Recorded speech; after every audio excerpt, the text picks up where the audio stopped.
లో పటిష్టమైన స్థితిలో ఉండవలసిన వారు కదా, ఎలాగైపోయిందంటే పరిస్థితి ఇటువంటి చిన్న చిన్న ప్రలోభాలకు కూడా లోనవటం అనేది చాలా విచారకరమైన సంగతి. అందుకనే ఇటువంటి పరిస్థితుల్లో అపవాది ఉరుల నుంచి, అపవాది వేసే గాలం నుంచి, అపవాది వల నుంచి మనల్ని మనం కాపాడుకోవటం అనేది చాలా ప్రాముఖ్యమైన సంగతి. అందుకనే క్రైస్తవునికి ప్రతి సందర్భంలో కూడా ఇటువంటి పరీక్షలు ఎదురవుతూనే ఉంటాయి. అది వ్యాపారం కానివ్వండి, అది ఉద్యోగం కానివ్వండి, వ్యవసాయం కానివ్వండి, అపవాది ప్రలోభ పెడతాడు. వాడు ప్రలోభ పెట్టడు అనటానికి లేదు. అదే సందర్భంలో మేము ఆత్మీయతలో పడిపోము అనటానికి లేదు. గమనించండి. అందుకని ప్రతి ఒక్కరికి కూడా అపవాది ఏం చేస్తున్నాడంటే ఆశ కలిగిస్తున్నాడు, ఆశ పుట్టిస్తున్నాడు. ఆశ పుట్టించి ఆ ఆశలో చిక్కుబడిపోయేలాగా చేస్తున్నాడు. ఒకసారి ఆ ఆశ అనే ఉరుల్లో చిక్కుబడిపోయాక, వాడు ఆశ అనే గాలం వేసి మనల్ని గుచ్చి లాగుతుంటే, వాడి వలలో మనం పడ్డాక ఇంక అందులో నుంచి బయటికి రావటం అనేది చాలా కష్టంగా ఉంటుంది కదా. అందుకని తర్పీదు అని చెప్పి బైబిల్ సెమినరీకి వెళ్ళిన సగం మంది తిరిగి వచ్చి వారి వ్యాపకాల్లో మునిగిపోతున్న వారు లేరా? ఎందుకు? అపవాది వారికి గాలం వేసేసాడు కదా. ఏదో ఒక రీతిగా విశ్వాసం మీద ఆధారపడవలసిన వారిని ఇటువంటి ఆశకు గురి చేసి ఈ ఆశలో ఉంచేశాడు అపవాది. అందుకనే మనం చూడగలిగితే ఆదికాండము 25వ అధ్యాయములో ఒక మాటను మనం చదువుతూ ఉన్నాం. 25వ అధ్యాయము 31వ వచనంలో ఒక మాటను చదువుతూ ఉన్నాను, గమనించండి. 25:31. అందుకు యాకోబు, నీ జ్యేష్ఠత్వము నేడు నాకిమ్మని అడుగగా. గమనించండి, జ్యేష్ఠత్వానికి పరిశుద్ధ గ్రంథంలో చాలా గొప్ప ఆధిక్యత ఉంది. ఆ విశిష్టతను కూడా ఇక్కడ యాకోబు ప్రస్తావిస్తున్నాడు. ఏమంటున్నాడు? 2 అన్నదమ్ములు ఉన్నారు. ఒక అతను అరణ్యంలో అప్పటి వరకు వేటాడి ఇంటికి వచ్చాడు. తమ్ముడేమో కూర వండుతూ ఉన్నాడు. అంటే కొంతమంది పురుషులకు కూరలు వండే అలవాటు ఉంటుంది. ఇదేం తప్పని నేను చెప్పను, ఎందుకనంటే అప్పుడప్పుడు నేను కూడా ప్రయోగాలు చేస్తాను కాబట్టి. ఇది తప్పను. ఎందుకని? నెసెసిటీ, అది అవసరత, తప్పదు కదా. ఇక్కడ యాకోబు కూడా వండుకుంటున్నాడు. బహుశా అతని అవసరత ఏంటో మనకి తెలియదు. అన్న ఆకలితో వచ్చాడు. ఎర్రెర్రగా ఆ కూర కనిపించేసరికి బహుశా అతనికి ఎటువంటి ఆశ కలిగిందో, నాకు కూర పెట్టవా అని అడిగాడు. దానికి యాకోబు ఏం చెయ్యాలి కదా? మన ఇంటి దగ్గరికి వచ్చి అయ్యా అన్నం పెట్టండి అయ్యా అంటే మనం పెట్టమా ఎవరికైనా కదా? భిక్షకులు వచ్చినప్పుడు మనం ఏమీ సాయం చేయకుండా ఉంటామా? చేస్తాం కదా. అలాంటిది వచ్చింది అన్న, అడుగుతుంది ఆహారం పెట్టమని. దానికి బదులుగా యాకోబు చేసిన పనేంటి?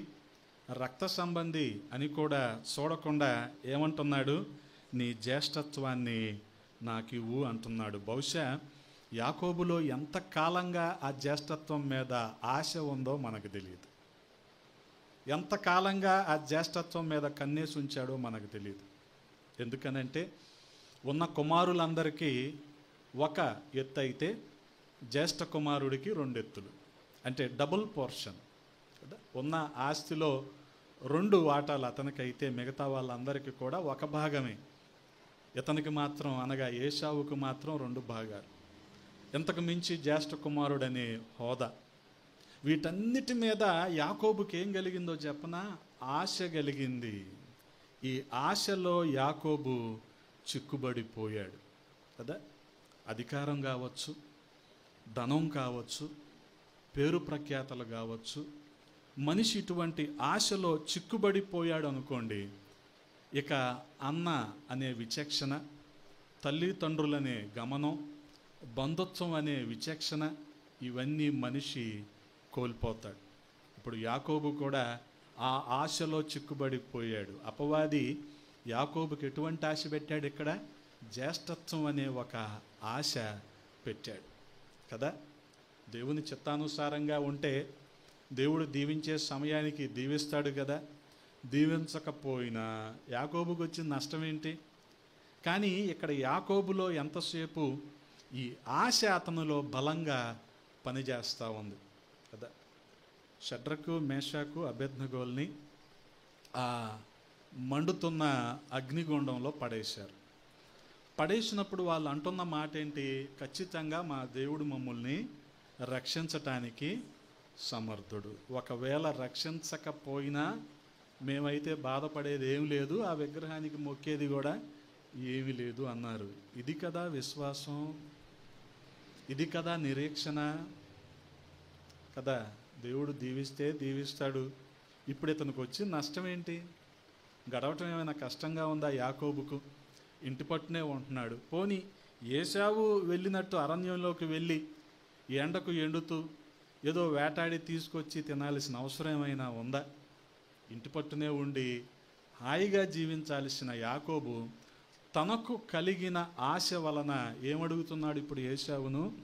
నీ జ్యేష్ఠత్వాన్ని నాకు ఇచ్చేసే, నేడు నాతో ప్రమాణము చెయ్యి అంటున్నాడు. గమనించండి. అందుకు యాకోబు నీ జ్యేష్ఠత్వము నేడు నాకిమ్మని అడుగగా, నేను తిండి లేక చచ్చిపోతున్నానయ్యా కదా, ఈ జ్యేష్ఠత్వం నాకెందుకు? ఏశావు ఒక భ్రష్టుడు, ఉన్న ఆధిక్యతను విడిచిపెట్టేసుకోవటం కదా. వారిద్దరి మధ్య ఈ సంభాషణ ఒక రకంగా ఆశ్చర్యాన్ని కలిగిస్తుంది. మనం ఆఖరికి ఎంతో విచారపడతా ఉంటాం. ఏంటి ఈ మనిషి తన జ్యేష్ఠత్వాన్ని విడిచిపెట్టుకోవటం ఏంటి? అంతకంటే ముందు తన రక్త సంబంధికి ఆహారం పెట్టడానికి జ్యేష్ఠత్వాన్ని అడగటం ఏంటి కదా. వాస్తవానికి మనం గమనించగలిగితే ఎప్పటి నుంచి ఉందో ఈ ఆశ. అందుకనే రిబ్కాకు దేవుడు చెప్పాడు, నీ గర్భంలో ఉంది 2 పిల్లలు అనుకుంటున్నావేమో, కాదు 2 జనాంగాలు కదా. హోషియా గ్రంథము 12వ అధ్యాయం 3వ వచనంలో ఈ రీతిగా రాయబడి ఉంది. గమనించండి. తల్లి గర్భమందు యాకోబు తన సహోదరుని మడిమను పట్టుకొనెను, మగసిరి గలవాడై అతడు దేవునితో పోరాడెను కదా. అమ్మ కడుపులోనే అన్న కాలు మడిమ పట్టుకొని తల్లి గర్భంలో నుంచి బయటకు వచ్చాడు. 2 నిమిషాల వ్యవధిలో ఒక అతను అన్నగా, ఒక అతను తమ్ముడుగా ఉండిపోయారు. బహుశా సాధారణంగా మనిషికి ఒక 10 నెలలు 11 నెలలు వచ్చాక గుర్తుపట్టడం అంటే మన భాషలో అనాలంటే ఊహ తెలుస్తుంది అంటారు కదా. ఒక సంవత్సరానికి ఏమైనా ఊహ తెలుస్తుందేమో. కానీ యాకోబు పరిస్థితి ఎలాగుంది? గర్భంలో ఉండగానే అన్న మడిము పట్టుకొని వచ్చేసాడు. గమనించండి. అంటే అక్కడ కూడా తనే ముందు రావాలనే ఆశ. ఈ ఆశ యాకోబుని గర్భం నుంచి బయటకు వచ్చాక కూడా ప్రశాంతంగా ఉంచిందా? ఉంచలేదు. గమనించండి. నేనే ముందు పుట్టాలి అనుకున్నాడు, కానీ దేవుని చిత్తం అది కాదుగా. అందుకే ఏశావు ముందు పుట్టాడు, తరువాత యాకోబు పుట్టాడు కొద్ది నిమిషాల వ్యవధిలో. గమనించండి. ఆ కారణంగా జీవించినంత కాలం కూడా ఏది గర్భంలో ఎలాగైతే నేనే ఉన్నతంగా ఉండాలి, నేనే జ్యేష్ఠుడిగా ఉండాలి అనుకున్నాడో ఆ ఆశ అతన్ని ఇప్పుడు ఏం చేసేసింది? ఒకానొక రోజున ఏశావు ఎప్పుడైతే ఆహారం పెట్టమని అడిగాడో ఆ కూరకు ఏశావు కూడా జ్యేష్ఠత్వాన్ని అమ్ముకున్నాడో దానికి యాకోబు చిక్కుబడిపోయాడు. ఆ ఆశకు యాకోబు చిక్కుబడిపోయాడు. వాస్తవంగా నేటి దినాల్లో కూడా మనుషుల్ని మనం చూస్తూ ఉంటాం కదా. ప్రయాస పడకూడదు, ప్రయోజకులు అయిపోవాలి. ఎలాగవ్వాలి? ఎలాగవుతారు కదా? అవ్వరు. ప్రయాస పడాలిగా. సచిన్ అంత పేరు రావాలంటే సచిన్ ఎంత కష్టపడ్డాడో మనం కూడా అంత కష్టపడాలి.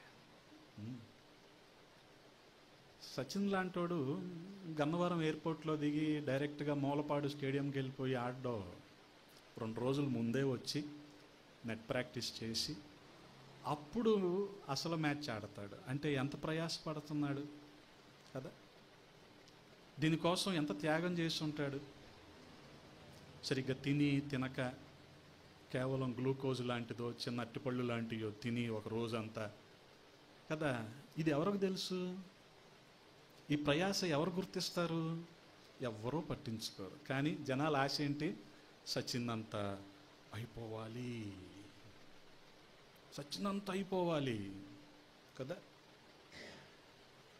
అలాగే పుట్టిందేమో 2వ వాడిగా పుట్టాడు, కానీ మొదటివాడు అనుభవించే జ్యేష్ఠత్వాన్ని ఇతను కోరుకుంటున్నాడు. అంటే గమనించండి, ప్రయాస పడకూడదు, ప్రయోజకుడైపోవాలి. కుదురుద్దా? కుదరదు. ఒకవేళ ఇదే మనిషి ఆశ అనుకోండి, ఖచ్చితంగా ఆశలో చిక్కుబడిపోతాడు, పాపంలో పడిపోతాడు, ఆత్మీయతను కోల్పోతాడు. ఇందులో ఏ సందేహం కూడా లేదు. గమనించండి, ఏ సందేహం కూడా లేదు. మనిషికి ఆశ ఉండటం తప్పు కాదు, కానీ అది దేవుని చిత్తమా కాదా కనిపెట్టి వివేకముతో వివేచనతో తెలుసుకొని మనం కోరుకోవాలి కదా. అందుకనే తలాంతులు ఉండటం తప్పు కాదు, కానీ ఆ తలాంతుల్ని సరిగ్గా వినియోగించటం రావాలి. లేకపోతే ఏం జరుగుద్ది కదా. అప్పుడప్పుడు కొన్ని పోస్టర్లో చూస్తూ ఉంటా, 9 కృపావరాలు కలిగిన దైవజనులు అని ఉంటుంది. ఒకటి ఉండటమే ఎక్కువ సార్. ఇక్కడ 9 ఉంటే ఏమవుతాడో తెలుసా? లూసిఫర్ అవుతాడు. ఇప్పుడు ఆడితో వచ్చింది బాధ అదే. నాకు లాదా, నాకు చేత అవదా, నేను లేనా అన్నాడు లూసిఫర్. అది ఇటువంటివి ఉంటాయి చాలా. అందుకనే గమనించండి, ప్రయాసపడాలి కదా. యాకోబు ప్రయాసపట్టలేదు, కానీ ఏం చేస్తున్నాడు? అన్న యొక్క జ్యేష్ఠత్వాన్ని కోరుకుంటున్నాడు. ఆఖరికి దేవునికి తెలుసు, తెలియకుండా ఉంటుందా? తెలుసు కదా. కానీ ఎందుకు అనుమతించాడు అంటే, ఏమాత్రమైనా వెనక్కి తగ్గుతాడేమో, ఏమైనా మనసు మార్చుకుంటాడేమో, ఏమైనా కనికరిస్తాడేమో అనుకున్నాడు. కానీ యాకోబు మాత్రం అస్సలు ఎక్కడా రాజీ పట్టలేదు. తనకు కావాల్సిందేంటి? జ్యేష్ఠత్వం. ఇంతకాలానికి అవకాశం వచ్చింది. రెబ్కాకు దేవుడు చెప్పాడు, నీ గర్భంలో ఉంది 2 పిల్లలు కాదు, 2 జనాంగాలు కదా. పెద్దవాడు చిన్నవాడికి దాసుడైపోతాడు. ఇదేంటి? ఎలాగవుతాడు అసలు? వాడి విశ్వాస భ్రష్టత్వం అటువంటిది. ఏశావు యొక్క విశ్వాస భ్రష్టత్వం కదా. అందుకనే మనం కూడా జనాల్ని చూస్తూ ఉంటాం. పేనుకు పెత్తనం ఇస్తే తలంతా తినేసిందంట. అలాగే యాకోబు లాంటివాడు కూడా పెత్తనం కోసమే చూస్తున్నాడు. వాడికి పెత్తనం కావాలి. ఎవరి మీద? అన్న మీద. తనకి 2 అంతల ఆస్తి కావాలి. గమనించండి. అందుకనే రాయబడి ఉంటుంది రోమీలకు రాసిన పత్రిక 9వ అధ్యాయము 12వ వచనంలో, పిల్లలు ఇంకా పుట్టి మేలైనను కీడైనను చేయక ముందే పెద్దవాడు చిన్నవాడికి దాసుడగును అని ఆమెతో చెప్పబడెను కదా. ఊహ తెలియకముందే, మేలేంటో కీడేంటో తెలియక ముందే, అసలు ఈ సెన్సెస్ అన్నీ పనిచేయక ముందే, ఇంద్రియ జ్ఞానం రాకముందే దేవుడు నిర్ణయించేశాడు. అందుకనే యాకోబు గమనించండి, ఆ గర్భం నుంచి బయటకు వచ్చాక మనవాడి ఆశ ఒకటే, ఏంటది? నేను జ్యేష్ఠత్వాన్ని పొందుకోవాలి. అందుకని అన్న అనే విచక్షణ కోల్పోయాడు.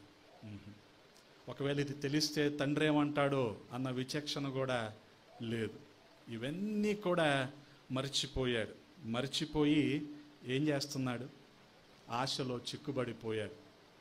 చాలా సందర్భాల్లో ఈ ఆశకు చిక్కుబడిపోయిన వారు ఏమనుకుంటారంటే, వారికి వచ్చిన అవకాశాలన్నీ ఆధిక్యతలే అనుకుంటారు. అక్కడ మనస్సాక్షి మాట వినరో. వారికి వచ్చిన అవకాశాలు ఇవన్నీ ఆధిక్యతలే. నాకు కాబట్టి, నేను కాబట్టి అనుకుంటారు. కానీ ఆఖరికి ఈ ఆశ యాకోబును ఎటువంటి పరిస్థితుల్లోకి తీసుకువెళ్ళిందో మనం చూడగలిగితే, శరీర సంబంధమైన ఆశ కారణంగా ఈ లోక సంబంధమైన పాపంలో పడిపోయాడు యాకోబు. ఇంతకీ ఇస్సాకుకు ఉన్న ఇద్దరు కుమారుల్లో ఇప్పుడు పెద్దవాడు ఎవరంటారు? పెద్దోడెవరు అవుతాడా? ఒకటి గమనించండి, ఏశావు కాదా అయితే?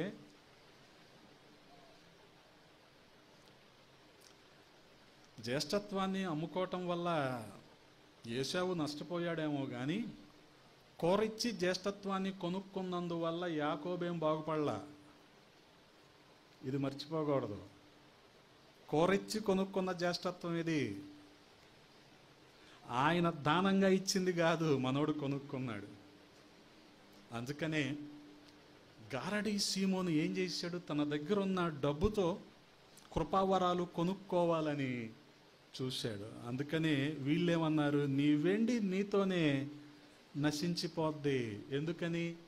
నువ్వు డబ్బుతో కృపావరాలను కొనుక్కోవాలనుకున్నావు, నువ్వు కోరిచ్చి జ్యేష్ఠత్వాన్ని కొనుక్కోవాలనుకున్నావు. ఎలా కుదురుద్ది ఇది? ఒకవేళ తన జ్యేష్ఠత్వాన్ని అమ్ముకోవటం వల్ల విశ్వాసభ్రష్టుడైపోయి ఏశావు నష్టపోయాడేమో కానీ, కోరిచ్చి కొనుక్కున్నందువల్ల యాకోబేం బాగుపడలా. ఇది మర్చిపోకూడదు మనం. తర్వాత రోజుల్లో తన మనస్సు మార్చుకునేంత వరకు ఎన్ని శ్రమలు అనుభవించాడో, ఎంతగా ప్రాణాన్ని కాపాడుకోవటానికి కూడా ప్రయత్నించాడో మనం చూడగలిగితే మనకి అర్థమవుతూ ఉంటుంది. అందుకే ఎవరైతే ఇటువంటి అధికారము, పేరు, డబ్బు అనే ఆశలో చిక్కుబడిపోతారో వారు విచక్షణ కోల్పోతారు. ఇక ఎవరినైనా మోసం చేయటానికి వెనుకాడరు కదా. ఇప్పుడు అన్నను మోసం చేశాడు, తల్లిని తండ్రిని మోసం చేశాడు, ఎవరినైనా సరే మోసం చేస్తాడు ఇంకంతే. అందుకనే యాకోబుకి ఉన్న పర్యాయ పదమే మోసగాడు. గమనించండి, ఆ విచక్షణ మనిషి కోల్పోతాడు.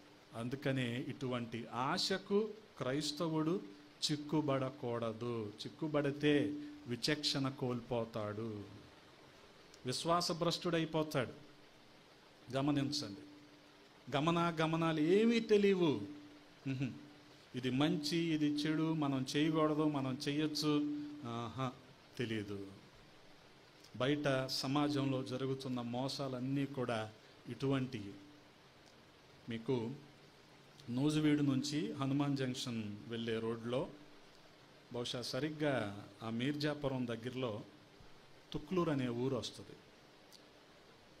ఇది జరిగి ఒక 20 ఏళ్ళు అయింది. నీ వయసు అయ్యి అంత అంటే 43 సంవత్సరాలు. నేను 2వ తరగతి నుంచి ఈనాడు న్యూస్ పేపర్ చదువుతున్నాను. అది ఈ సంఘటన జరిగి 20 సంవత్సరాలు అయింది.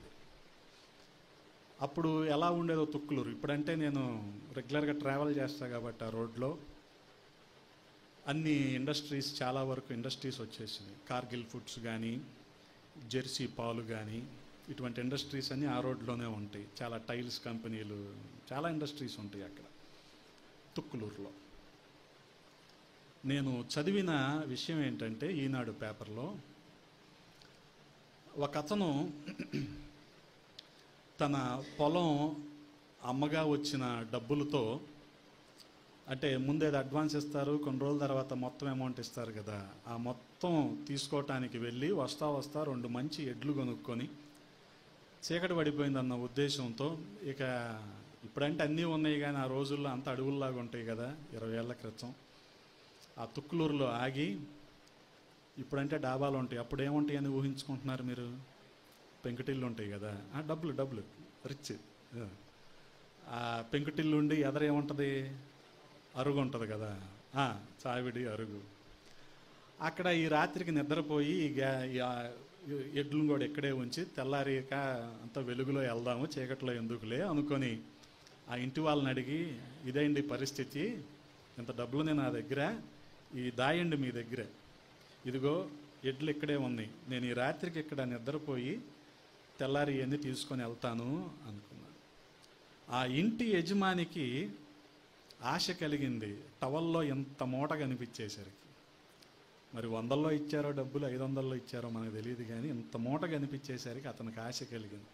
ఏమనుకున్నాడంటే ఖచ్చితంగా అందరూ నిద్రపోయాక అర్ధరాత్రి ఇతన్ని చంపేసి పెంటపోకు కింద దాచిపెట్టేద్దాం శవాన్ని అనుకున్నాడు. తను అనుకున్న ప్రకారమే చేసేసాడు. ఇక అంతా ఎవరికి తెలియదులే అనుకున్నాడు. తెల్లారి ఆరు బయటకు వచ్చేసరికి వాకిట్లో నుంచి ఈ డబ్బులు ఇచ్చిన వ్యక్తి ఎదురు పడుతున్నాడంట. ఎదురుగా వచ్చి, అంటే రాత్రి డబ్బులు ఇచ్చాగా, ఇస్తే నేను వెళ్తాను, నా ఎడ్లు కూడా తీసుకెళ్తాను. మరి రాత్రి ఎవరిని చంపినట్టు? వాళ్ళ అబ్బాయినే చంపాడు. వాళ్ళ అబ్బాయి సెకండ్ షో సినిమాకి వెళ్ళి అర్ధరాత్రి వచ్చి సర్లే వీళ్ళందరినీ నిద్ర లేపటం ఎందుకని బయటే పడుకున్నాడు. ఆ చీకట్లో ఎవడైతే తెలియలా విచక్షణ కోల్పోయాడు, ఎందుకని డబ్బు అనే ఆశలో చిక్కుబడిపోయాడు. అర్థమవుతుందా? ఆశ మనిషి చేత ఎంత పాపం చేయిస్తుందో. ఎందుకు ఆశపడాలి? అధికారం కోసం కానీ, డబ్బు కోసం కానీ, పేరు కోసం కానీ ఎందుకు ఆశపడాలి కదా? పోనీ మనం ఏం తిన్నగా ఉంటామా? వన్స్ అవన్నీ వచ్చాక అసలు అన్నీ మర్చిపోతాం కదా. ఎంత విచారకరం ఇది. ఆ డబ్బు అనే ఆశలో పడి సొంత కొడుకునే చంపేసుకున్నాడు. గమనించండి, సొంత కొడుకునే చంపేసుకున్నాడు కదా. అందుకే ఆశ మనిషిని ఆ రీతిగా చేసేస్తూ ఉంటుంది. ఇప్పుడు యాకోబును కూడా ఏం చేసింది? సొంత అన్న, తోడబుట్టినోడు, ఆ విచక్షణ అన్నీ మర్చిపోయి జ్యేష్ఠత్వాన్ని లాక్కునేలాగా చేసింది. అందుకని గమనించండి, ఆ తర్వాత జ్యేష్ఠత్వం అయితే తీసుకున్నాడు. ఇస్సాకు అవసాన దశలో ఉన్నప్పుడు, ఇస్సాకు ఇక మరణ పడకల్లో ఉన్నప్పుడు, ఇస్సాకు నుంచి దీవెనలు పొందుకోవటానికి ఏం చేయబోయాడో మీ అందరికీ తెలుసు కదా. ఇస్సాకు ఏమన్నాడంటే, అయ్యా ఏశావు, నువ్వు వెళ్ళి చక్కగా వేటాడి నువ్వు మేకల్ని తెచ్చి దాన్ని వండి నాకు పెడితే నిన్ను దీవించి నేను చచ్చిపోతానయ్యా అన్నాడు. ఈ మాటలు ఎవరన్నారు? ఈ మాటలు ఎవరన్నారు? రెబ్కా వింది, యాకోబు వినలేదుగా. కానీ యాకోబును పిలిచి ఏం చెప్పిందంటే, ఇదిగో మీ నాన్న ఇలాగ అన్నాడు కాబట్టి నువ్వు మన మందలోకే వెళ్ళి 2 మంచి మేకపిల్లలను తీసుకురా, నేను వండి పెడతా, నిన్ను రెడీ చేస్తా, నువ్వు వెళ్ళి మీ నాన్నకి పెట్టి దీవెనలన్నీ తెచ్చేసుకో కదా. అప్పటికి అడిగాడు, అమ్మా నాన్నకి తెలిస్తే అది శాపం కదా. ఈ ఐడియా ఇచ్చింది ఎవరు? నేను. వస్తే శాపం నాకు, దీవెనలన్నీ నీకు కదా. దీవెనలన్నీ నీకే. కథానాయకి రోజు ట్రైన్లో ఎక్కడో పక్కూరులో కాలేజీకి వెళ్ళి చదువుకొని చాలా కష్టపడి ఒకరోజు వెళ్ళిపోదాం అనుకుంటే తల్లి సహకరించి ఏమంటది? తల్లి, ఏమైనా ఉంటే మీ నాన్నకి నేను చెప్పుకుంటా, నేను కొట్టించుకుంటా, నువ్వు వెళ్ళిపో అన్నట్టు అన్నమాట కదా. అంటే వెళ్ళిపోయి నువ్వు హ్యాపీగా ఉండు, ఏమైనా ఉంటే ఇక్కడ ఇబ్బందులు నేను చూసుకుంటా, నువ్వు దీవెనలన్నీ తీసేసుకో మీ నాన్న దగ్గర నుంచి. నీకు ఈ ఆలోచన ఇచ్చింది నేను కాబట్టి, దీనికి సహకరించింది నేను కాబట్టి, శాపాలు వస్తే ఎవరికి వస్తాయి? నాకే వస్తాయి. గమనించండి. అందుకనే ఆ సమయంలో కూడా యాకోబు చేసింది ఏంటంటే 2 మేక పిల్లల్ని తీసుకొచ్చి సిద్ధం చేసింది. రిబ్కా తండ్రి దగ్గరికి తీసుకెళ్ళాడు. 27వ అధ్యాయంలో ఒకసారి మనం చూడగలిగితే 27వ అధ్యాయము 20వ వచనంలో, అప్పుడు ఇస్సాకు, నా కుమారుడా, ఇంత శీఘ్రముగా అది నీకెట్లు దొరికినని అడుగగా ఏమంటున్నాడు యాకోబు? నీ దేవుడైన యెహోవా నా ఎదుటకు దాన్ని రప్పించుట చేతనే కదా. ఆశలో చిక్కుబడిపోయిన వ్యక్తికి అవకాశాలన్నీ ఆధిక్యతలుగా కనిపిస్తే మోసం చేయటానికి వెనుకడుగు వేయకుండా ఎవరి పేరు వాడుకుంటున్నాడు ఇక్కడ యాకోబు? అయ్యా వేటాడేవాడు సమయం పట్టుద్ది కదా, ఇంత త్వరగా నువ్వు ఎలాగొచ్చావంటే నీ దేవుడైన యెహోవాయే నా ముందుకి రప్పించాడు, నేను వాటిని పట్టుకున్నాను, అన్నీ సిద్ధం చేశాను, నీ దగ్గరికి తెచ్చాను. అందుకని గమనించండి, ఆ రకంగా చెప్పి తన తండ్రి చెవులను మోసం చేశాడు కదా. అంతకు మునుపు మనం చూడగలిగితే 13వ వచనంలో ఏమంటుంది తల్లి? అయినను 12వ వచనం, ఒకవేళ నా తండ్రి నన్ను తడవి చూచును, అప్పుడు నేను అతని దృష్టికి వంచకుడుగాను తోచిన ఎడల నా మీదకి శాపమే గాని ఆశీర్వాదము తెచ్చుకొననని చెప్పాను. అయినను అతని తల్లి ఏమంటుంది, నా కుమారుడా, ఆ శాపము నా మీదకి వచ్చునుగాక, నీవు మాట మాత్రము విని పోయి వాటిని నా యొద్దకు తీసుకొని రమ్మని చెప్పగా వెళ్ళాడు. 2 మంచి మేకపిల్లలను తీసుకొచ్చాడు. 16వ వచనంలో, రిబ్కా వాటిని తీసి తన చిన్న కుమారుడగు యాకోబునకు తొడిగించి ఆ మేకపిల్లల చర్మముతో అతని చేతులను అతని మెడ మీద నునుపు భాగమును కప్పి తాను సిద్ధపరిచిన రుచిగల భోజ్యములను రొట్టెను తన కుమారుడగు యాకోబు చేతికి ఇయ్యగా ఏమంటున్నాడు, అతను వెళ్ళి తండ్రి యొద్దకు వచ్చి నా తండ్రి అని పిలువగా అతడు, ఏమి నా కుమారుడా, నీవెవరు అని అడిగాను. అందుకు యాకోబు ఏమంటున్నాడు, నేను ఏశావు అను నీ జ్యేష్ఠ కుమారుడును, నీవు నాతో చెప్పిన ప్రకారము చేసి ఉన్నాను. గమనించండి, తల్లి మొత్తం సిద్ధం చేసింది. ఇతను అదే మాట ప్రకారం వెళ్ళి తండ్రి దగ్గర నిలబడి ఏమంటున్నాడు, ఎవరు నువ్వు అంటే, నేను ఏశావుని, నీ జ్యేష్ఠ కుమారుణ్ణి కదా. అక్కడేమో కోరిచ్చి అన్న దగ్గర నుంచి జ్యేష్ఠత్వాన్ని కొనుక్కున్నాడు. ఇక్కడేమో ఇప్పుడు తండ్రిని మోసం చేస్తున్నాడు, తల్లిని మోసం చేస్తున్నాడు. గమనించండి, తండ్రి కూడా, ఇస్సాకు కూడా మోసపోయాడు తన చెవులు. గమనించండి, వాస్తవంగా దృష్టి మాంద్యం వచ్చినప్పుడు మిగిలిన ఈ వినికిడి శక్తి కానీ ఈ స్పర్శ కానీ బాగా పనిచేస్తాయి, మనిషికి బాగా పనిచేస్తాయి.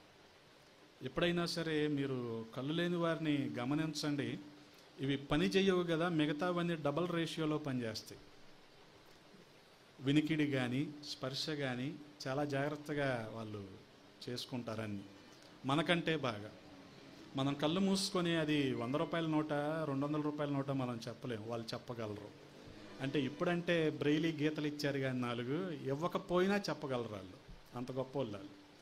అందుకనే గమనించండి, దేవుడు వారిని అటువంటి ఆధిక్యతలోకి తీసుకెళ్ళాడు.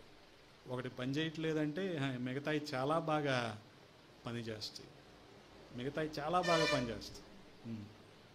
ఇక్కడ ఆ దృష్టి మాంద్యం ఉంది ఇస్సాకుకు, కానీ వినికిడి కూడా బాగా పని చేయాలి, కానీ అక్కడ కూడా మోసపోయాడు. 20వ వచనంలో తన చెవులను కూడా యాకోబు మోసం చేసేసాడు. అంత మాత్రమే కాదు, అలాగని చేతులు తడివించుకొని తండ్రి మరి స్పర్శను కూడా మోసం చేశాడు. 22వ వచనంలో చదువుదామా. యాకోబు తన తండ్రి అయిన ఇస్సాకు దగ్గరికి వచ్చినప్పుడు అతన్ని తడవి చూచి, స్వరము యాకోబు స్వరము గాని చేతులు ఏశావు చేతులే. కొద్దిగా అనుమానం ఉంది యాకోబని, కానీ చేతులు స్పర్శ తడివి చూశాక ఏశావే రూఢి అయిపోయింది. గమనించండి, ఎన్ని రకాలుగా యాకోబు మోసం చేస్తూ ఉన్నాడు. అలాగే తన నాసికారంధ్రాలను కూడా మోసం చేసేసాడు యాకోబు.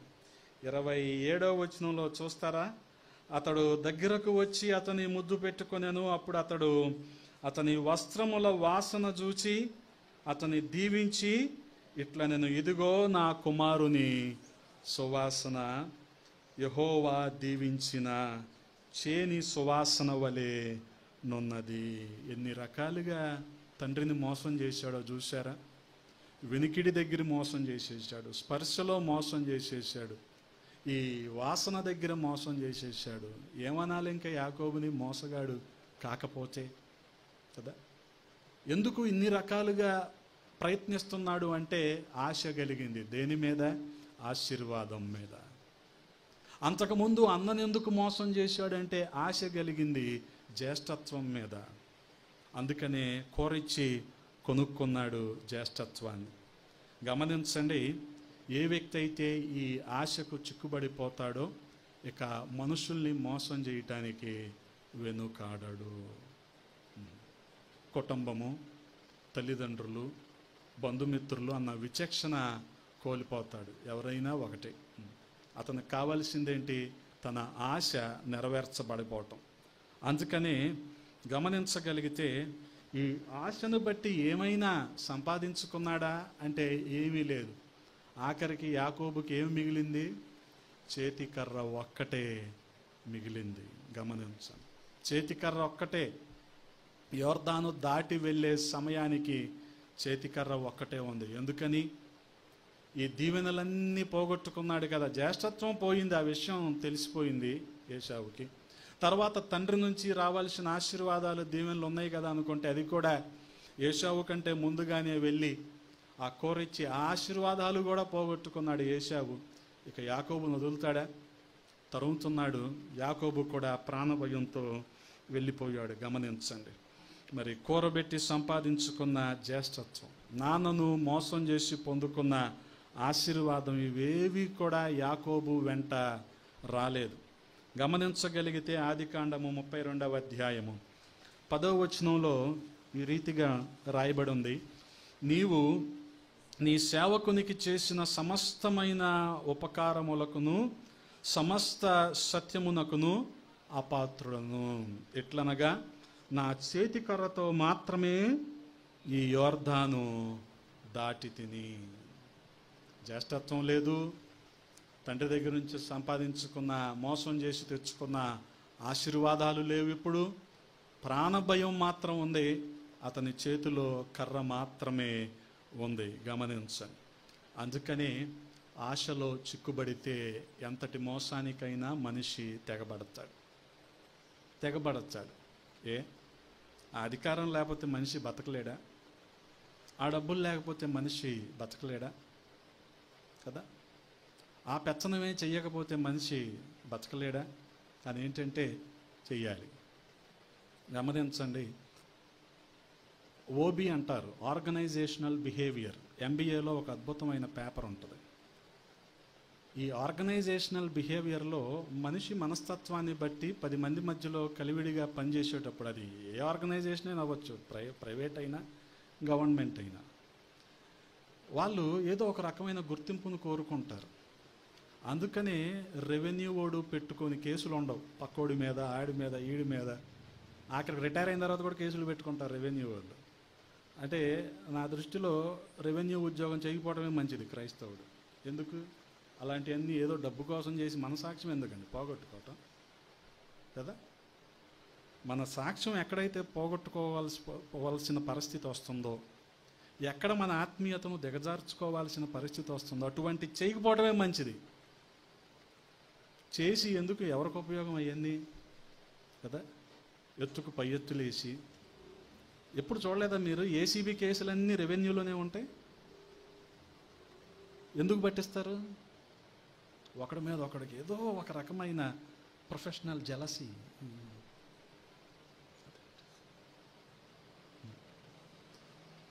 మా ఇంటి ముందే ఎంఆర్ఓ ఆఫీసు, మా ఇంటి ముందే, మా పక్కనే పోలీస్ స్టేషను. నేను చూడని ఏసీబీ దాడులు లేవు ఎంఆర్ఓ ఆఫీసులో ఈ 10 సంవత్సరాల్లో. ప్రతి ఎంఆర్ఓ ఏసీబీ దాడిలో దొరికి వెళ్ళిపోయినోడే, ఒక్కడు ప్రశాంతంగా రిటైర్డ్ అయినోడు లేడు. అందుకే చెప్తున్నా ఈ మాట, రెవెన్యూ వాళ్ళు ఇలాగే ఉంటారేమో అని. అరే డబ్బు కోసం అంత పని చేయాలా? వాడు తీసుకున్నాడని వీడికి సమానంగా షేర్ రాలేదనో, పర్సంటేజీలు రాలేదనో, ఒకడి మీద ఒకడు ఆశ. పోని తీసుకున్నవాడు ఏం ప్రశాంతంగా ఉంటాడా? ఒక్కడు కుర్చీలో ప్రశాంతంగా ఉండడు. మీరు ఏ రెవెన్యూ ఆఫీస్కైనా వెళ్ళండి, వాడి టేబుల్ మీద ఒక కాపర్ వాటర్ బాటిల్ను స్ప్రౌట్స్ ప్యాకెట్ తప్ప ఏమి ఉండవు. ఇంక ఏంటాడు అంత సంపాదించి తినింది? కనీసం జారాకి హారికాకి వెళ్ళి ఎంత తినగలడాడు? ఎందుకు జరిగింది? నువ్వు ప్రశాంతంగా తినలేని ఉద్యోగాలు అవసరమా నీకు? కానీ ఒక ఆశ ఉందిగా నీకు, నేను కూడా ఉద్యోగం చెయ్యాలి, నాకు కూడా ఉద్యోగం ఉండాలి. ఆ ఆశ నిన్నేం చేసింది? బీపీలకి, షుగర్లకు తీసుకెళ్ళింది. ఆ ఆశ నిన్నేం చేసింది? ప్రొఫెషనల్ రైవలీ కదా, ఈ విరోధాలకు తీసుకెళ్ళిపోయింది నేను. అందుకనే చాలా జాగ్రత్తగా ఉండాలి. నువ్వు ఉద్యోగస్తుడు కాకపోయినా పర్వాలేదు, ప్రభువు నిన్ను పోషించగలిగిన సమర్థుడు, మర్చిపోవద్దు. నువ్వు పస్తులు ఉండాల్సిన అవసరం లేదు, కానీ ఆశపడ్డావు చూడు, ఈ ఆశ కోసం నువ్వు పరిగెత్తి పరిగెత్తి పరిగెత్తి కదా నీ ఆత్మీయతను పోగొట్టుకొని, వర్షాలిస్ అనే ఒక కౌంటీలో ఒక జమీందారు ఏం చేశాడంటే చాటింపు ఇచ్చాడంట. నాకు ఇన్ని ఎకరాల పళ్ళ తోటలు, పొలాలు ఇవన్నీ ఉన్నాయి, ఇక్కడ నేను ఒక టోపీని పెడుతున్నాను, ఈ టోపీని తీసుకొని ఎవరైనా ఎంత దూరం అయితే నడిచి సూర్యాస్తమయం లోపు వచ్చి ఈ టోపీని మళ్ళీ ఎక్కడే పెడతారో వాళ్ళు నడిచినంత భూమి వాళ్ళకి ఇచ్చేస్తాను అన్నాడంట. చాలా ఆలోచించారు జనాలు. కానీ బక్క చెక్కిన ఒక ముసలోడు వచ్చి నేను వెళ్తానండి అని చెప్పి టోపీ వేసుకొని వెళ్ళి వెళ్ళి వెళ్ళి మొదట ఆయనకి పొలాలు కనిపించినాయి అంట. సర్లే పండించుకొని తిందాం.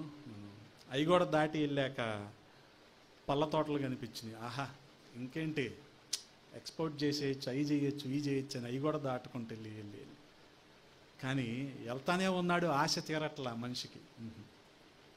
ఆఖరికి ఇంకా సూర్యాస్తమయం అవుతుందనగా సర్లే వెనక్కి వెళ్ళిపోదామని ఇంకా పరిగెట్టడం మొదలుపెట్టాడు. ఎందుకని?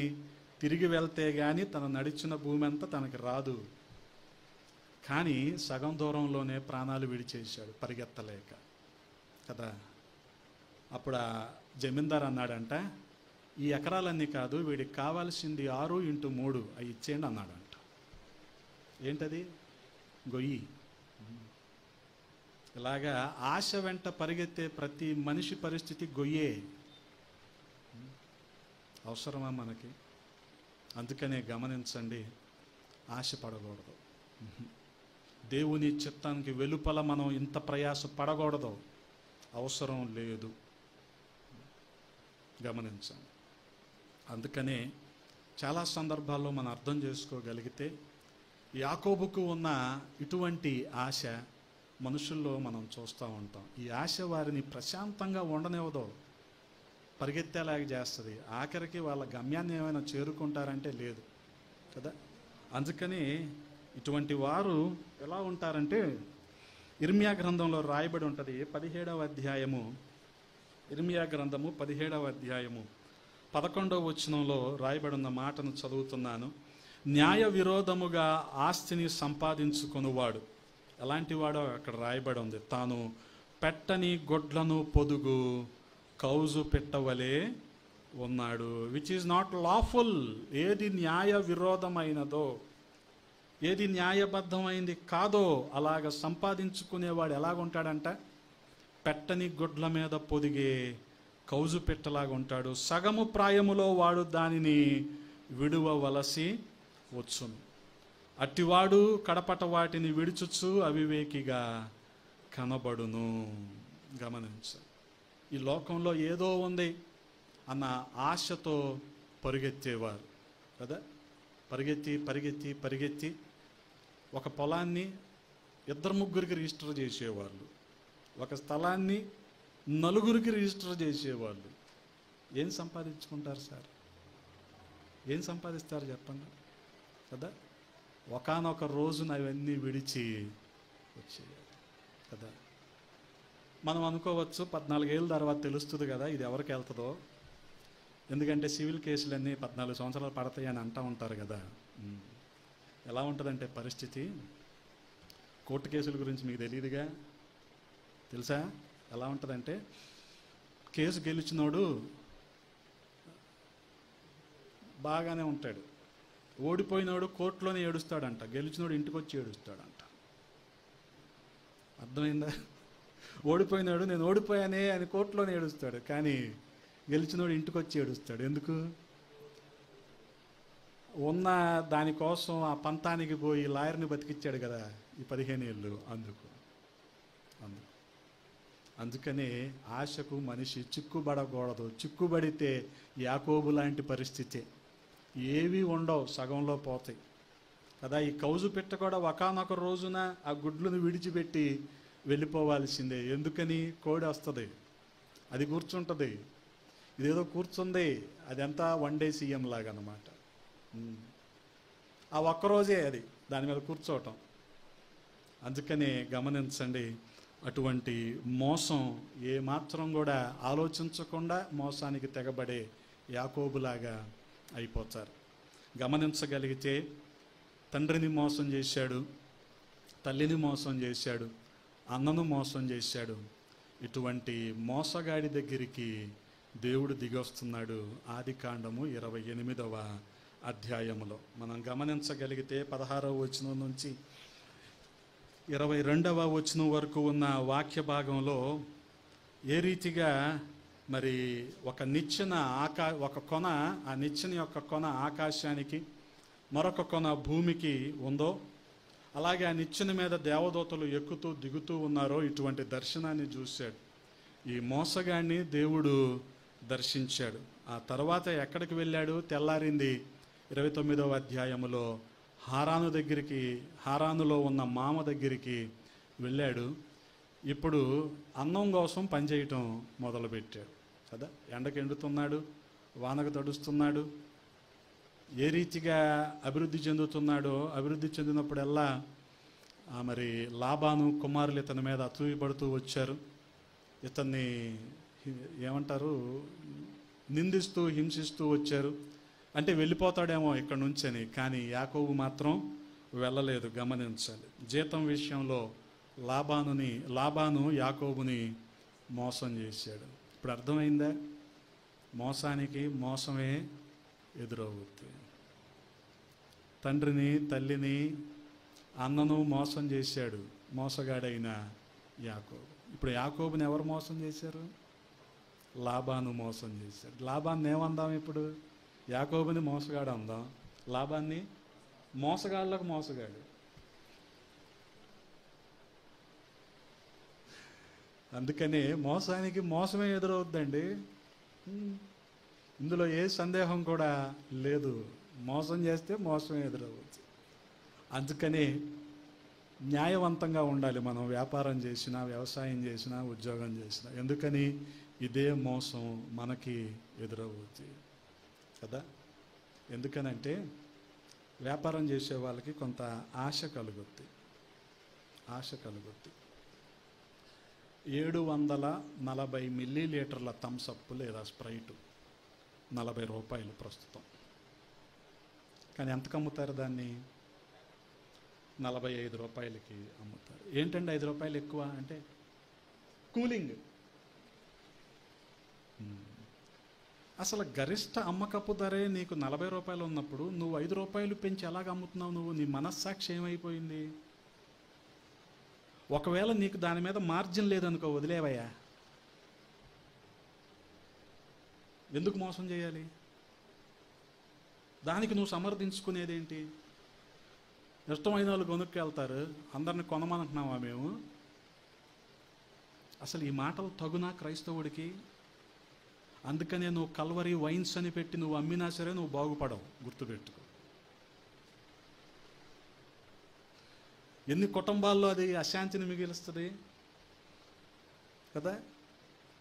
అందుకని నీ చేతుల కష్టార్జితాన్ని దేవుడు దీవిస్తాడు, కానీ లాటరీలో నిన్ను ఎప్పుడూ దీవించడు. నువ్వు 5 రూపాయలు పెంచి 10 రూపాయలు పెంచి లాటరీలో అమ్ముదాం అనుకుంటే, పాకిస్తాన్తో యుద్ధం అని చెప్పి ఉల్లిపాయల రేటు పెంచుదాం అనుకుంటే కదా, యుక్రెయిన్తో యుద్ధం అని చెప్పి రిఫైన్డ్ ఆయిల్ రేటు పెంచుదాం అనుకుంటే, వీటిల్లో దేవుడు నేను దీవిస్తాడా? అంటే ఈ వ్యాపారస్తులందరూ సిండికేట్ అయిపోతారు. నువ్వెందుకు వాళ్ళల్లో చేరాలి? అవసరం లేదండి. దేవుడు నిన్ను పోషించగలడు. అందుకని మోసం జోలికి మనం వెళ్ళకూడదు. అందులో మోసం చేసే అవకాశాలు ఎక్కువ కనబడుతున్నాయి. నీ మనస్సాక్షిని నువ్వు పీక నొక్కేసి చేసేస్తావేమో. అందుకని జాగ్రత్తగా ఉండాలి. నేను చేయను అంటానికి లేదుగా. నీకు ఒకరోజు ఆశ కలుగుద్ది. ఆ ఆశలో చిక్కుబడిపోతే నువ్వు కదా, ఆ ఆశలో చిక్కుబడిపోయిన తర్వాత ఏం చేస్తావు? డేట్ అయిపోయిన, ఎక్స్పైరీ డేట్ ఉన్న బ్రెడ్, ఎక్స్పైరీ డేట్ ఉన్న డ్రింకులు కూడా అమ్మేస్తావు. ఇంకా అవన్నీ ఎక్కడికి వస్తాయి అంటారా? మా కొండూరు వస్తాయి ఎక్స్పైరీ డేట్. ఇవన్నీ జనాలు చూసుకోరుగా.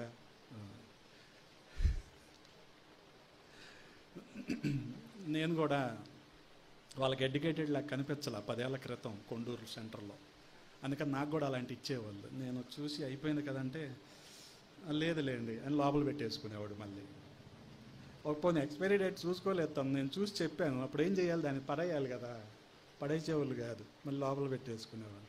లేవులేండి రేపు వస్తే ఇస్తాంలేండి అనేవాళ్ళు.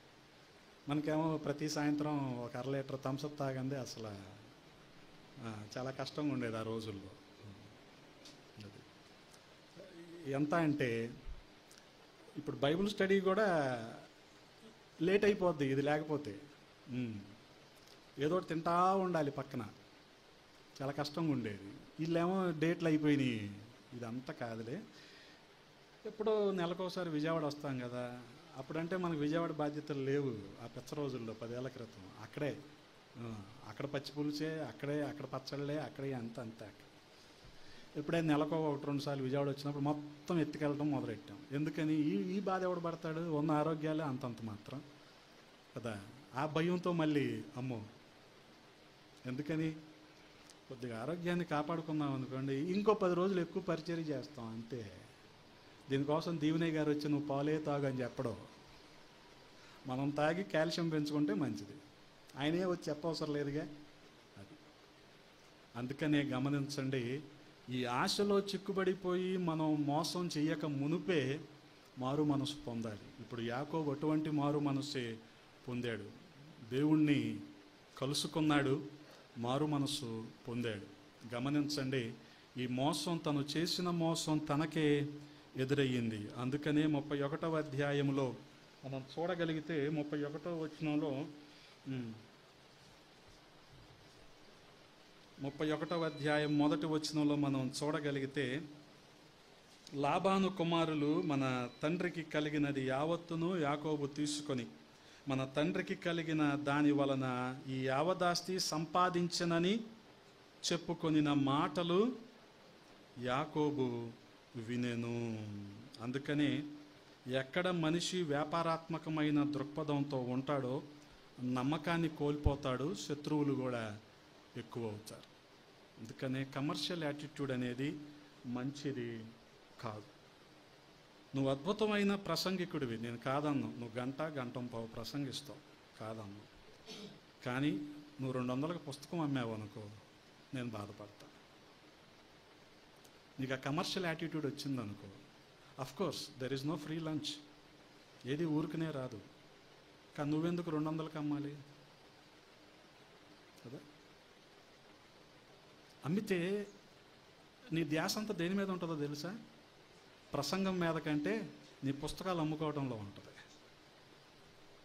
నువ్వు ఫ్రీగా ఇచ్చావనుకో, ఆ కమర్షియల్ యాటిట్యూడ్ ఉండదు. ఆ దాతృత్వం ఎక్కడ పోతుంది క్రైస్తవుడికి?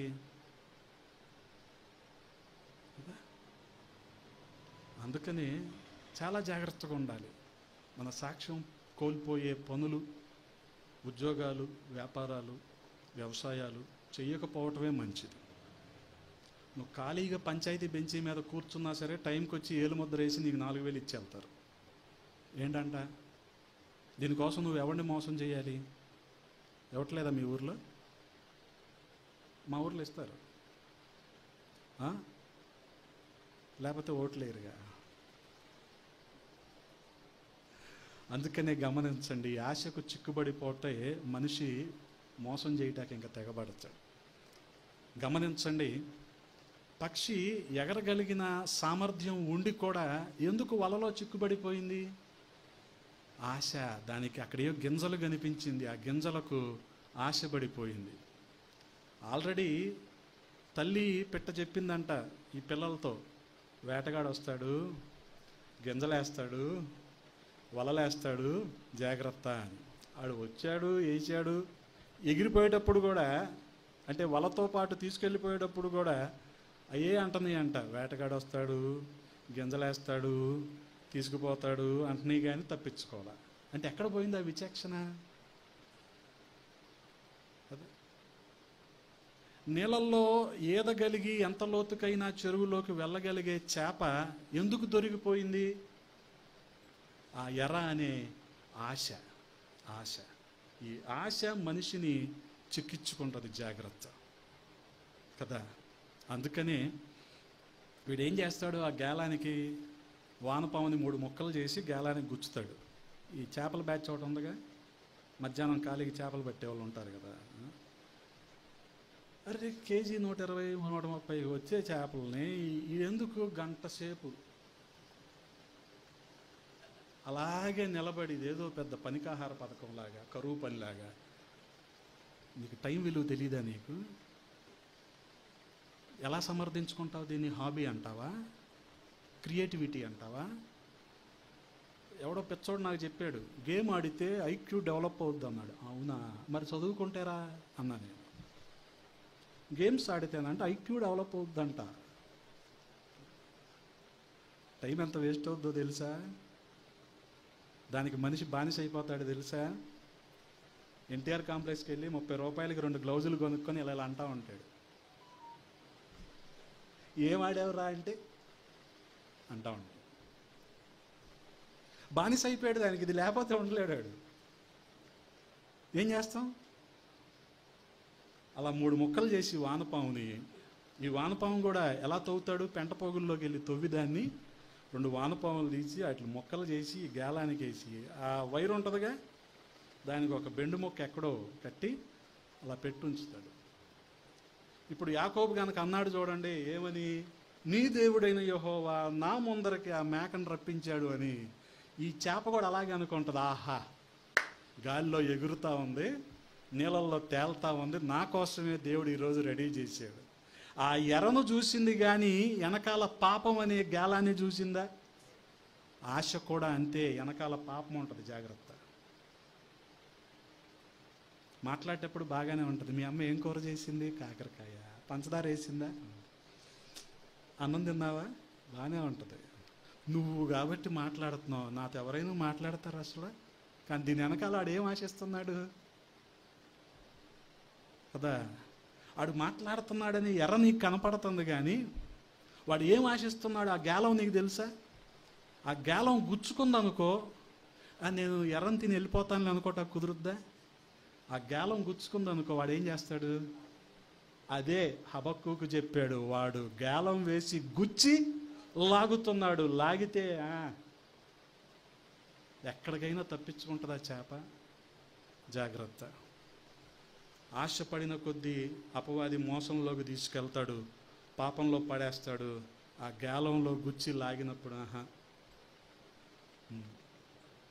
మాది పల్లెటూరే కాబట్టి చూస్తూ ఉంటా, ఖాళీగా జనాలు కూర్చొని చేపలు పడుతూ ఉంటారు, గంటలు గంటలు గడిపేస్తూ ఉంటారు. మనకేమో రోజు పరిగెత్తకపోతే పని జరగదు అసలు.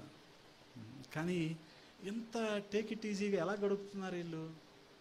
ప్రపంచంలో ఎక్కువ మంది యూత్ ఉన్న దేశం మనదే అంటున్నారు. మనం ఎందుకు ఇంత ప్రొడక్టివిటీ ఉండట్లేదంటే అప్పుడు అర్థమైంది, యూత్ అందరూ ఖాళీగానే ఉంటున్నారు. వీళ్ళు ఖాళీగా ఉండి ఏం చేస్తారు? మురళీ నాయక్ ఫోటోకి మాత్రం పాలు పోస్తారు. అరే నువ్వు కూడా ఏదో చేయొచ్చు కదరా, కనీసం మరి అటువంటి మిలిటరీ కాకపోయినా సిఐఎస్ఎఫ్, బిఎస్ఎఫ్ లాంటివి అయినా చేయొచ్చు కదరా కనీసం. ఏ ఎయిర్పోర్ట్లోనో ఎక్కడో చోట ఉంటావు. ఎంతసేపు ఈడికి భజన చేయడమే సరిపోద్ది కానీ బూక్యా మురళీ నాయక్ బాగానే ఉంది. నువ్వేం చదివావురా? చదువు చావాలిగా, ఏదో ఉద్యోగం చెయ్యాలిగా. చేయకుండా ఎంతసేపు ఈ భజన బృందాలు ఎక్కువైపోతాయి మనకి. అందుకే వాడు గుచ్చి లాగుతున్నాడు. ఎలాగంట? అలాగే ఇంకేం చేస్తున్నాడు? గుచ్చి లాగి చిక్కించుకుంటున్నాడు. ఉరులు ఒగ్గి చిక్కించుకుంటున్నాడు. పక్షి ఎగరగలదు కానీ ఎందుకు వలలో చిక్కుకుపోయింది అంటే ఆ గింజలనే ఆశకు చిక్కుబడిపోయింది. ఇంకా ఏం చేస్తున్నాడు వాడు? తన వలలో వారిని కూర్చుకొని సంతోషపడి గంతులు వేయుచున్నాడు. ఇంకా ఏమంటున్నాడు వాడు? తన వలకు ఏం చేస్తున్నాడు? పూజలు చేసి బలులు కూడా అర్పిస్తున్నాడు. ఎందుకని? ఇది నాకు ఆహారాన్ని ఇస్తుంది అని. అపవాది అంత సంతోషిస్తున్నాడు. గమనించండి. ఎప్పుడు ఒక విశ్వాసిని ఆశలో చిక్కుబడజేసేసి ఆ పాపంలో పడేసి ఆ ఉరుల్లో ఉంచేసిన తర్వాత అలాగిదైపోతున్నాడు అపవాది. అందుకే మనం గమనించగలిగితే పాపం అనే ఎరను చూస్తున్నాడు కానీ మనిషి దాని వెనుక మరణం అనే ముళ్ళును మాత్రం చూటల్లా. ఇదంతా నాకేం కాదు, నేను తప్పించుకోగలను అనుకుంటున్నాడు. కానీ ఎప్పుడైతే ఆ బెండు మొక్క ఆ నీటి పై భాగం నుంచి కొద్దిగా కృంగినట్టు దిగినట్టు అనిపించిందో వెంటనే ఏం చేస్తాడు, వీడు ఎలర్ట్గా ఉంటాడు. గంటలు గంటలు ఎదురు చూసేది దానికోసం, ఎలర్ట్గా ఉండి లాగేస్తాడు. అందుకనే చేపలు పట్టే వాళ్ళల్లో ఈ సమయస్ఫూర్తి గమనించండి, యాక్టివ్గా ఉంటారు ఆ విషయంలో. అప్పటి వరకు బీడీయే తాగనివ్వండి, సిగరెట్టే తాగనివ్వండి, అప్పుడు మాత్రం లాగేస్తారు వెంటనే. అపవాది కూడా అలాగే లాగేస్తున్నాడు. అధికారం అనే ఎర, డబ్బు అనే ఎర, పేరు ప్రఖ్యాతలనే ఎర మనిషికి వేసేస్తున్నాడు.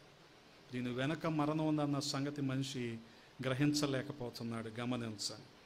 అందుకని చూడగలిగితే ఇటువంటి పరిస్థితుల్లో యాకోబు ఏం చేశాడు, తన మనస్సును మార్చుకున్నాడు, దేవుని ప్రత్యక్షతను పొందుకున్నాడు. అందుకని హోషేయ గ్రంథంలో యాకోబు గురించి రాయబడి ఉంటుంది కదా.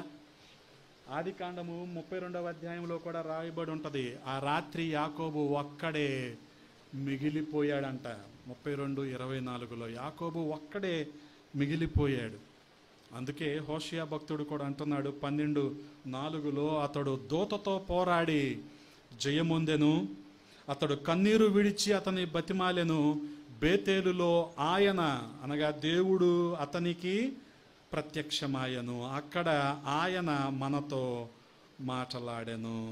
అయ్యా నేను మోసగాడిని, అయ్యా నేను తండ్రిని మోసం చేశాను, నేను తల్లిని మోసం చేశాను, అన్నను మోసం చేసి జ్యేష్ఠత్వం కూడా లాక్కున్నాను అని ఎప్పుడైతే యాకోబు యథార్థంగా ఒప్పుకున్నాడో దేవుడు కనికరించాడు. హల్లెలూయా.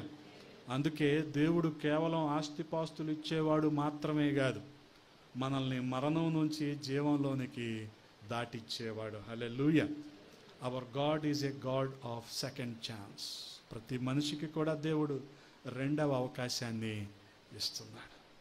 దావీదుకు కూడా దేవుడు రెండవ అవకాశాన్ని ఇచ్చాడు. అందుకనే దావీదు ఆ కీర్తనలో కృమ్మరించుకుంటానే ఉన్నాడు, నా అపరాధము, నా పాపము, నా తప్పిదము, ఈ రీతిగా కుమ్మరించుకుంటానే ఉన్నాడు.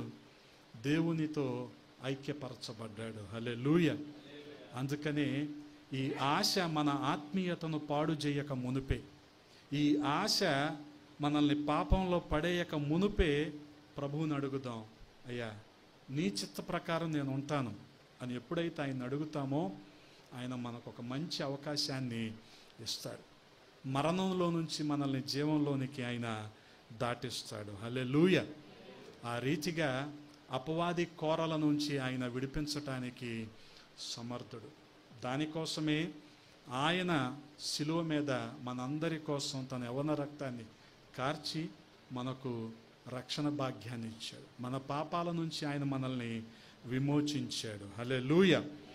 ఆ రీతిగా ప్రియ సహోదరి సహోదరులారా, ఆశకు చెక్కబడకుండా ఆత్మీయతకు కట్టుబడి మనం ఎప్పుడైతే ఉంటామో అప్పుడు ఖచ్చితంగా దేవుడు మనల్ని ఆశీర్వదిస్తాడు. తాత్కాలికమైన ఆశ కదా, ఇప్పుడున్న ఆలోచన తర్వాత ఉండదు మనిషికి, కానీ దానికి ఆల్రెడీ అప్పగించేసుకుంటాడు. అప్పగించేసుకొని తన ఆత్మీయతను కొదవ పెట్టేస్తాడు. అంటే తన ఆత్మీయతను ఏం చేస్తాడు, ఆశకు తాకట్టు పెట్టేస్తాడు. ఎంత ప్రమాదకరం అది కదా. వాస్తవంగా ఎలీషా తర్వాత ఎలీషా అంతటి గొప్ప ప్రవక్త ఎవరవ్వాలి, గెహజీ అవ్వాలి. కానీ ఆ డబ్బు మీద ఉన్న ఆశ అతను ఏం చేసింది, తన ఆత్మీయతను, తన అభిషేకాన్ని తాకట్టు పెట్టేలాగా చేసింది. ఆఖరికి ఏం మిగిలింది అతనికి, కుష్టే మిగిలింది. గమనించండి, మన ఆత్మీయతను మనం కాపాడుకోవాలి, మన సాక్ష్యాన్ని మనం కాపాడుకోవాలి. దేవుడు దీవించకుండా ఎవరు కూడా ఇదవరు. కానీ మనమేదో మానవ ప్రయత్నాలు చేసి అలాగేలాగా అందరినీ మోసం చేసి యాకోబులాగా ఏం సాధిద్దామని. కాబట్టి గమనించండి, అటువంటి ఆలోచనలు ఏవి కూడా విశ్వాసికి ఉండకూడదు. విశ్వాసికి ఉండకూడదు. ఆత్మీయతే మనకు ప్రాముఖ్యమైనది. ఆ ఆత్మీయతను బట్టే ప్రభువు మనల్ని ఆశీర్వదిస్తాడు. అటువంటి కృప దేవాది దేవుడు మనందరికీ దయచేయునుగాక. ఆమేన్. తలలు వంచండి, ప్రార్థన చేసుకుందాం.